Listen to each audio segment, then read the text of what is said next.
Good morning అండి. ఇవాళ ఒక కొత్త టాపిక్, పోటీ పరీక్షల దృష్ట్యా మనకు గ్రూప్ 1, గ్రూప్ 2 ప్రిలిమినరీలో, SI and constable preliminary and మెయిన్స్లో, ఇంకా ఇండియన్ హిస్టరీ ఉన్న వాళ్ళకి బాగా ఉపయోగపడుతూ ఉంటుంది. అట్ ద సేమ్ టైం మిగతా ఎగ్జామ్స్ కూడా ఉపయోగపడుతూ ఉంటుంది. ఆర్యులు నాగరికత లేదా వేద నాగరికత, వైదిక నాగరికత. ఆర్యులు ఎవరు? ఇంతకీ ఆర్య అంటే ఏంటి? వీళ్ళు రావడం వల్ల భారతదేశంలో జరిగిన పరిణామాలు ఏంటి? సింధు నాగరికతలో ఉన్న పరిస్థితులు ఏంటి? ఆర్యులు ఇంతకీ భారతదేశం వాళ్ళైనా లేదా ఎక్కడి నుంచి వచ్చారా? మనకి ఇలాంటి పోటీ పరీక్షల్లో బాగా ఉపయోగపడతాయండి. వీళ్ళు భారతదేశంలో పుట్టిన వాళ్ళ లేదా మరి ఎక్కడి నుంచైనా వచ్చారా? సరే, వస్తే వాళ్ళ భారతదేశానికి పరిచయం చేసిన ఏ రంగాల్ని బాగా పరిచయం చేశారు?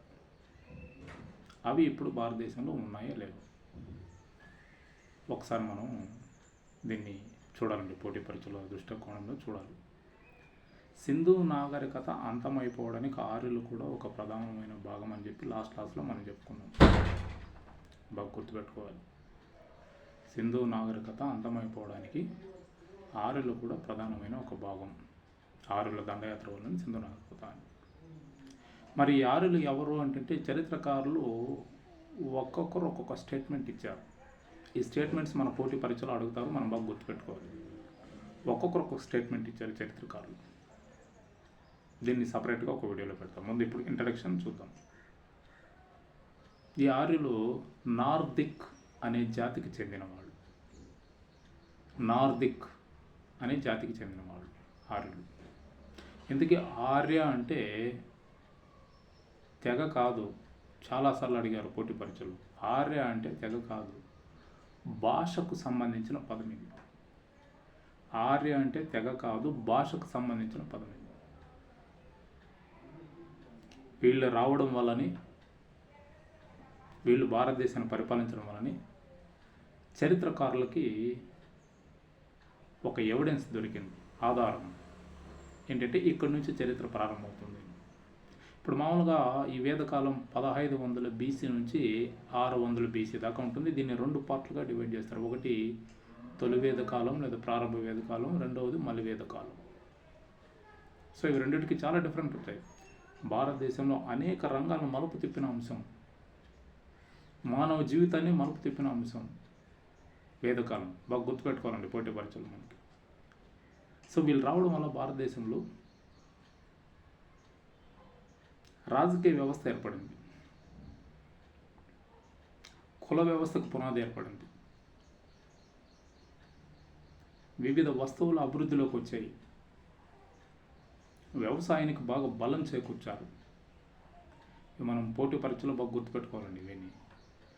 నేను ఇప్పుడు ఒక ఆస్పిరెంట్స్ కండి చూస్తున్న వాళ్ళు ఒకరో ఇద్దరు, మీరు ఎవరు చూసినా పీపీటీ పెట్టి దాన్ని ఎక్స్ప్లెయిన్ చేయడం అది కరెక్ట్ కాదు. మన కాన్సెప్ట్ మామూలుగా పీపీటీలో రెడీ చేసేస్తారు, దాన్ని చూసి ఎక్స్ప్లెయిన్ చేసుకొని పోతూ ఉంటారు. దాంట్లో ఇంకేముంటుంది మిగతా మ్యాటర్, అది కరెక్ట్ కాదు కదా. సో కాబట్టి సార్ చూడాలి. చరిత్రకారులకు ఇక్కడి నుంచి ఎవిడెన్స్ దొరికింది. ఇక్కడే పురాణాలు, ఇతిహాసాలు, వేదాలు, వేదంగాలు, అరణ్యాలు, అరణ్యకాలు ఇవన్నీ ఈ కాలం నుంచినా రచించబడ్డాయి. కానీ ఇవి చరిత్రకారులకు ఎప్పుడు దొరికిందంటే గుప్తులు పరిపాలన వరకు ఈ సంఘటన సంబంధించినవి అన్ని మౌఖిక రూపంలోనే ఉన్నాయి. సంస్కృతంలో కొన్ని గ్రంథాలు రాయబడ్డాయి. ఇలాంటివి మనకు ఆర్యులు భారతీయ సమాజంలో ఒక కొత్త సమాజాన్ని చూపించారు.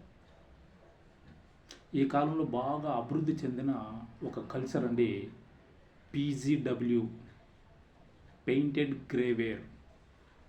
PGW, పెయింటెడ్ గ్రేవేర్ అంటే ఆర్యుల కాలంలో లేదా వేద కాలంలో ఉపయోగించిన కుండలు.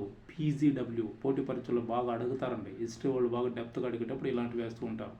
హిస్టరీలో డెప్త్గా అడగాలంటే ఇలాంటివి వేస్తూ ఉంటారు. PGW, పెయింటెడ్ గ్రేవర్ అనే కొండలు, అంటే ఆఫ్ కాల్చి ఉంటారో ఆఫ్ కాల్చకుండా ఉంటుంది, కింద నల్లగా ఉంటుంది.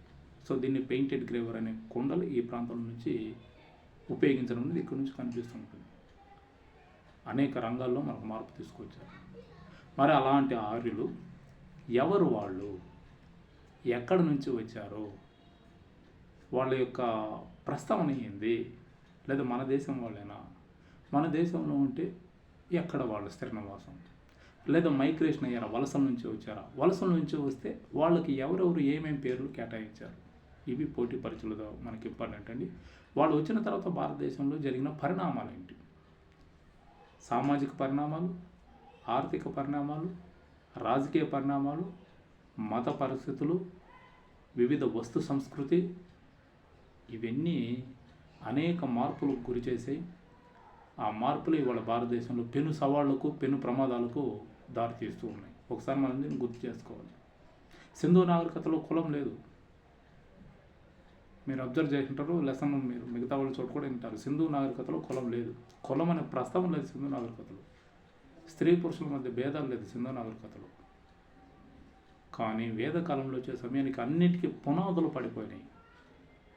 ఆ పునాదులు ఇవాళ పైన సవాళ్ళుగా తయారైపోయినాయి భారతీయ సమాజంలో. అలాంటిది మనకి పాఠ్యభాగంలో కనిపిస్తామండి.